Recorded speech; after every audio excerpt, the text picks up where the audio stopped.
Hey everyone, it's Kyle with the Case and Kyle team at Royal LePage. I hope you all had a wonderful summer, and as we are now in September, we want to take a look at what happened in August and compare it with last year in August and kind of see the direction the market is going based on what the numbers are showing us.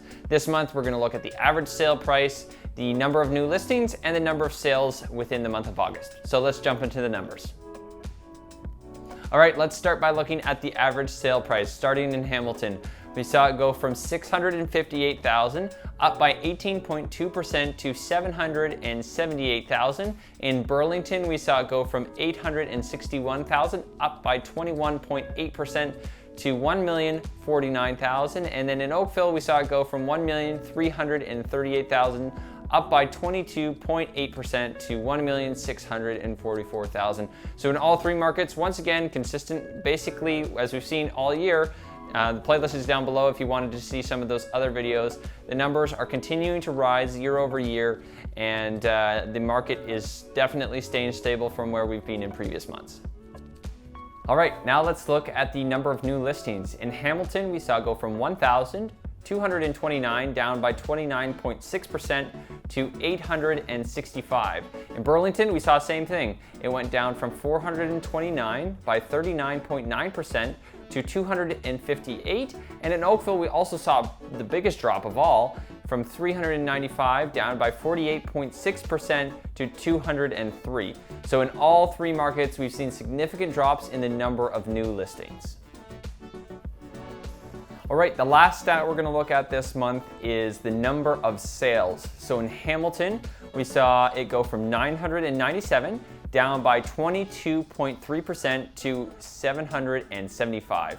In Burlington, we also saw it go down by a little bit more, from 350 down by 32.3% to 237. And in Oakville, we saw it go from 293 down by 39.9% to 176. All right, so we've seen all the stats now, and what does this mean? So looking at the average sale price, we're seeing consistency from all the previous months. Once again, the playlist is down below if you want to see what the previous months were in the average sale price.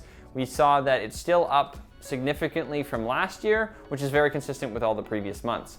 Now, the number of new listings and the number of sales really tells an interesting story going into the fall.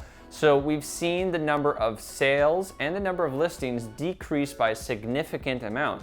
And a big reason why this is, it's not like there's a major shift occurring in the market. It's just we've seen the spring market of 2020 shift into the summer of 2020. So that's why we saw higher numbers in the month of August. Whereas this year we had more of a traditional spring market, where we saw an increase in the number of listings, an increase in the number of sales, which we didn't have last year.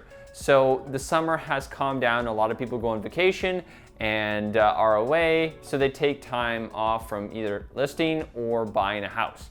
And that's why we've seen a big impact in this.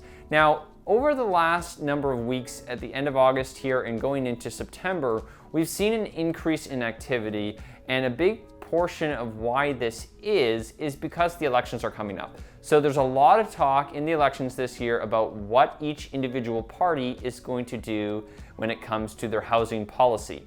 So some are talking about increasing taxes, others are talking about banning foreign buyers, and a lot of people are concerned of what's going to happen in the market, and they don't necessarily know the future depending on who is elected. So what we're seeing is a lot of people are trying to get into the market now and increasing the number of buyers once again on the market, and bidding wars, which we started to see decrease, we're starting to see pick up again.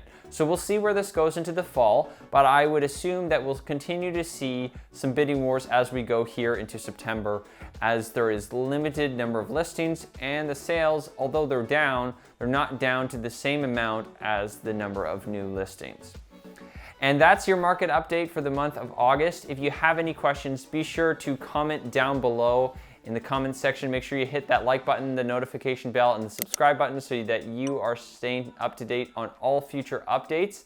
And if you'd like to follow us on Instagram at Case and Kyle Team, or on Facebook at Case and Kyle, keep up to date with what's going on in the real estate market. Until next time, we'll talk to you then.